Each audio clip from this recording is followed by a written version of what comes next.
Once upon a time, in a cozy little room filled with books, blankets, and toys, there sat a beautiful wooden dollhouse on a shelf.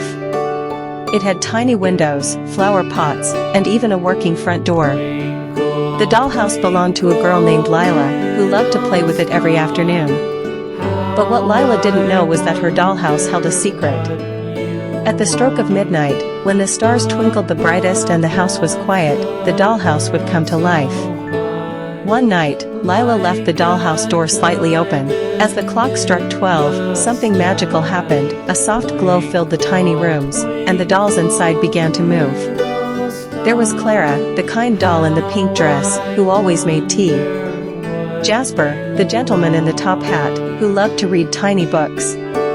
And Rosie, the little rag doll, who played the piano made from matchsticks. Tonight was special. It was the dollhouse moonlight ball. Clara dusted the miniature shelves and lit the lanterns.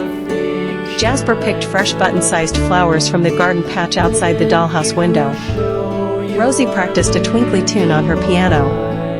As the tiny clock on the fireplace struck 1, other magical toys began to arrive, a ballerina from the music box, a paper knight from an old pop-up book, and even a sleepy teddy bear from the shelf. They laughed, and sipped from teacups no bigger than a thimble. Lila, fast asleep, dreamt of the very same party. In her dream, she was doll-sized and twirling in the middle of the room, her feet barely touching the floor.